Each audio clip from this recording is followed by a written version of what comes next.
বাইরে মানুষ প্রবাসীদের কষ্ট এখনো বুঝে না। প্রবাসীরা ঘন্টার পর ঘন্টা পরিশ্রম করে শুধু ফ্যামিলির মানুষকে ভালো রাখার জন্য, আর প্রবাসীদের কষ্ট সবাই বুঝে না। যারা প্রবাসে গেছে শুধু তারাই বুঝে। সকাল ভোর 5টায় খাবার হাতে নিয়ে গাড়িতে উঠতে হয়, একটু লেট হলে গাড়ি চলে যায়। আমি এখন আপনাদেরকে যে কথাগুলো বলতেছি ওই মানুষগুলোর নামই হলো প্রবাসী।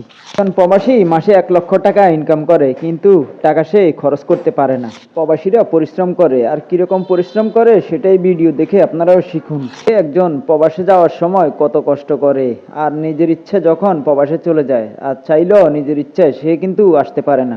আর ওই জায়গাটার নামই হলো জেলখানা নামক বিদেশ। কোনো ঢাকা শহর না যে চাইলে সকালে চলে গেলাম বিকালবেলা আবার গাড়ির টিপে চলে আসলাম। তবে প্রবাসীরা কষ্ট করে মাসে 1-2 লক্ষ টাকা ইনকাম করে দেশে পাঠায়, সেই টাকা দিয়ে আমরা ভোগবিলাস করতেছি। আমি যে এখন হাঁটতেছি, এখন কিন্তু সকাল 8টা 5 বাজে, আমি এখন কাজে যাইতেছি। একজন প্রবাসী চাইলে কিন্তু আমার মতো কাজে যেতে পারে না। হলো বাংলাদেশের রুলস একরকম, প্রবাসীদের রুলস অন্যরকম। বিদেশ থাকে তাদের গাড়ি আসে ভোর 5টা বাজে, তাই তাদেরকে ঘুম থেকে উঠতে হয় রাত 4টা বাজে, কারণ ওই সময় নাস্তা খেয়ে রেডি হয়ে গাড়ির জন্য গিয়ে অপেক্ষা করে। এই ইনকাম করার টাকাগুলো আমাদের জন্য দেশে পাঠায়।